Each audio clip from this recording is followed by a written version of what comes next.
ยสบายดีพี่น้องนี่บ่ได้มากินข้าวกินยาพี่น้องนี่เป็นยาไปหาท่านหมอเพิ่นมาเบาเหนือน้ำขออนุญาตบัตรคำเนาะ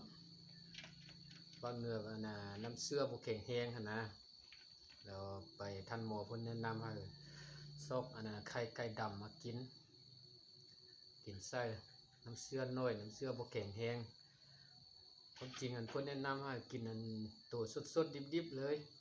เจาะแล้วก็ดุ้งกินเลยนะกินมื้อละหน่วยนะแต่นี่พอเหนือเอามากินบัดเดียว6 หน่วยลองเบิ่งเนาะเจ้าว่าได้ผลนะพี่น้องลวกหน่อยนึง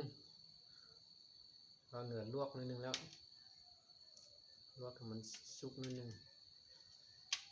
สุกเดบุสุกเดนะ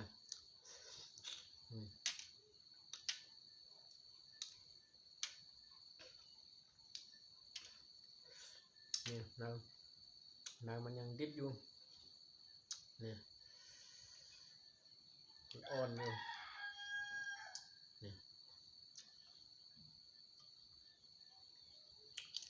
เนี่ยลองเบิ่งพี่น้อง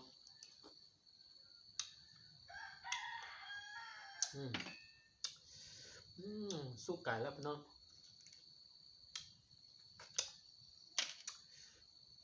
คนจริงเฮ็ดดิบนิดนึงโอ้เนี่ย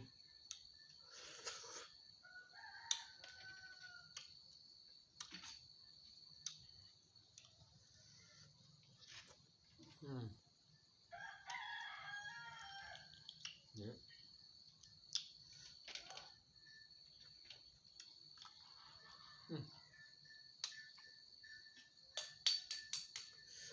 โอ้เสียแล้วเฮ็ดเป็นสุกโพดพี่น้องเลย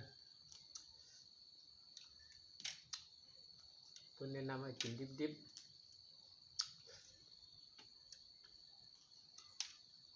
มันเสื้อบ่แข็งแรงนะเขาลูกบ่ได้ไปกวดแล้วเพิ่นว่ามันเสื้อบ่แข็งแรงน้ำเสื้อมีน้อยนะแล้วก็บ่แข็งแรงเนี่ย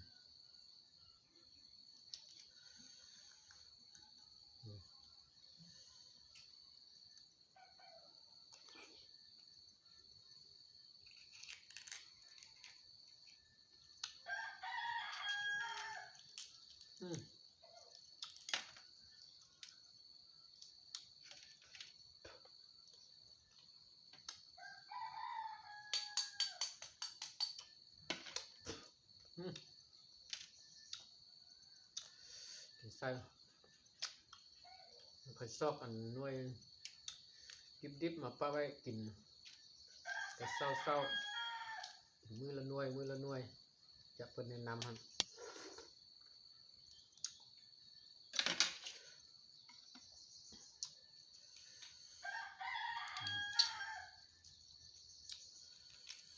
นี่เนาะอุ้ย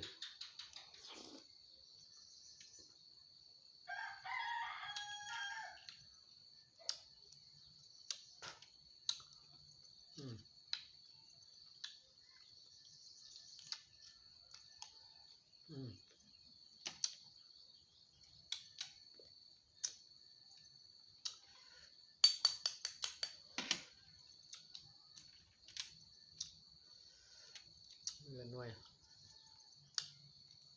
เจาะแล้วก็ดูดกินเลยเพิ่นแนะนำนะกินดิบๆเลยกินไปเป็นเดือน2 เดือนเนาะเพิ่นแนะนำนะ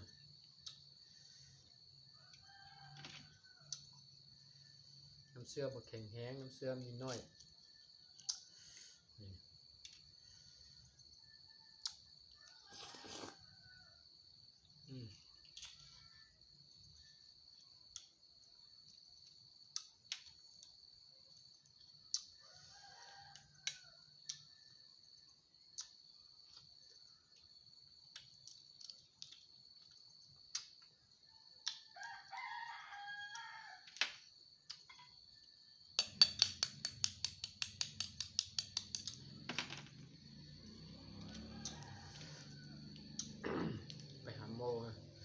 เทื่อแล้วพี่น้อง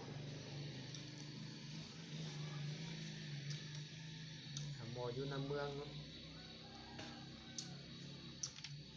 อยู่เวียงจันทน์เด้อเอายามากินก็บ่ดีเพิ่นว่าได้ผลมันไข่ไก่ดำว่าซั่นนี่มันไข่ไก่ดำเด้พี่น้อง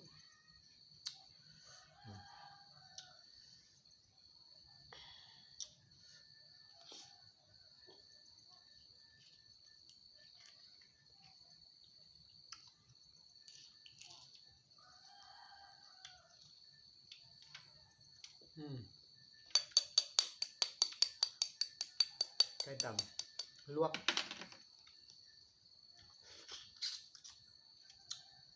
ให้มันสุกหน่อยนึง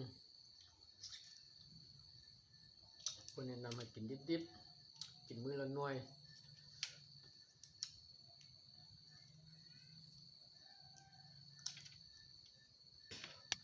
ว่าหลายคนก็ได้ผลของท่านพี่น้อง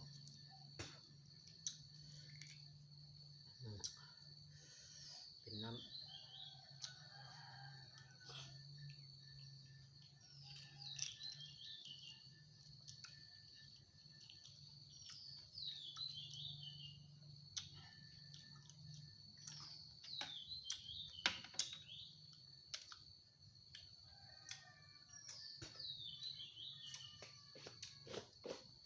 ทดลองติดตามเบิ่งนำกันพี่น้องแต่ว่าบ่ได้กินตามแพทย์แนะนำเทื่อเนาะก็ไปซื้อมาแล้วก็กินมื้อละหน่วย